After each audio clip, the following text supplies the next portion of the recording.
Good morning. അത് പിന്നെ അങ്ങനെയാണല്ലോ അല്ലേ, നമ്മൾ തലേദിവസം എല്ലാം റെഡി ക്ലീനാക്കിയിട്ടാണ് കിച്ചൺ വെച്ചിട്ടുള്ളതെന്നുണ്ടെങ്കിൽ നമുക്ക് രാവിലെ കയറി വരാൻ തന്നെ ഒരു പോസിറ്റീവ് എനർജി ആയിരിക്കും. അല്ല ക്ലീനാക്കിയിട്ടില്ല എന്തെങ്കിലും കാരണവശാൽ നമ്മളെന്തെങ്കിലുമൊക്കെ അങ്ങോട്ടും ഇങ്ങോട്ടൊക്കെ മാറ്റി വെച്ചിട്ടൊക്കെ കിടന്നിട്ടെന്ന് വെച്ചാൽ വലിയ ഉഷാറൊന്നും ഉണ്ടാവില്ല അല്ലേ രാവിലെ അടുക്കളയിൽ വരാൻ.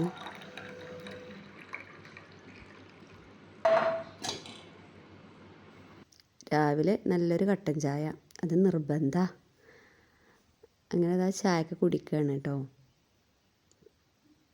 വെളുത്തുള്ളി ഇഞ്ചിയൊക്കെ ചതച്ച് സ്റ്റോർ ചെയ്ത് വെക്കും കേട്ടോ ഞാൻ. അപ്പോൾ അത് കഴിഞ്ഞിട്ടുണ്ടായിരുന്നു. അപ്പോൾ രാവിലെ തന്നെ ഇന്ന് അതിനാണ് കേട്ടോ നിന്നത്. പിന്നെ എന്തെങ്കിലും കറിക്കോ മീനിക്കോ അങ്ങനെയൊക്കെ നോക്കുമ്പോഴായിരിക്കും അത് കാണാനുണ്ടാവില്ല. അപ്പോൾ പിന്നെ ആദ്യമായി ചതക്കാൻ നിൽക്കണം. അപ്പോൾ ഇതൊന്ന് കഴിഞ്ഞത് എന്തായാലും ഓർമ്മ ഉണ്ടായിരുന്നു. അപ്പോൾ അത് ഒരു ബോട്ടിലിനാക്കി വെക്കാൻ വിചാരിച്ചു. പിന്നെ ഈ തലേ ദിവസം നമ്മൾ എന്താണ് ഉണ്ടാക്കണമെന്ന് ആലോചിക്കലിനൊരു പണിയാണ്. മറിച്ച് അത് നമ്മൾ ആലോചിച്ച് വെച്ചിക്കണമെന്നുണ്ടെങ്കിൽ ആ പണി ഇങ്ങനെ വേഗം വേഗം കഴിയൂല്ലേ. അപ്പോൾ ഇന്ന് ഞങ്ങൾക്ക് സോയയും ചപ്പാത്തിയാണ് കേട്ടോ. ഞാൻ സോയ ജസ്റ്റ് ഒന്ന് വേവിക്കും കേട്ടോ, കുക്കറിലിട്ടിട്ട് ഒരു വിസിൽ ജസ്റ്റ് അടുപ്പിക്കും.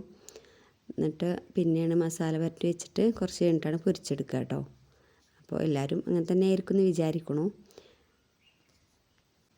ചില ആളുകൾ ചുടുവെള്ളത്തിൽ വെറുതെ കുതിർത്തി വെക്കും. എന്നിട്ട് ശേഷം അത് നല്ലോണം പിഴിഞ്ഞിട്ട് എടുക്കുമെന്ന് പറഞ്ഞിട്ടിരിക്കണം കേട്ടോ. പിന്നെ അതാ കൈയോടെ തന്നെ ഉച്ചക്കുള്ള സംഭവങ്ങളും റെഡിയാക്കുകയാണ്. കോവക്ക ഉപ്പേരിയും ചേമ്പ് കറിയാണ് കേട്ടോ.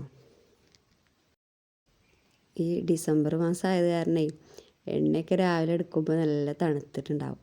അപ്പോൾ അതിൻ്റെ ഒരു ക്ഷയന പ്രദക്ഷിണമാണ് കാണുന്നത് നിങ്ങൾ.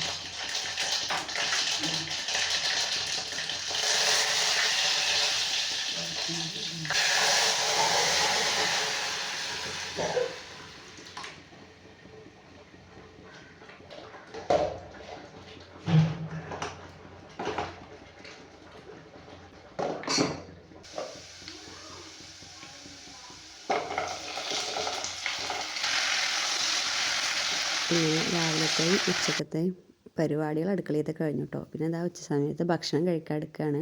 പിന്നെ ഒരു സമ്മന്തി കൂടി അരച്ചിട്ടുണ്ടായിരുന്നു കേട്ടോ. അപ്പോൾ ഇന്ന് ഇതൊക്കെ തന്നെയുള്ളൂ. അപ്പോൾ ഓക്കെ, ബൈ.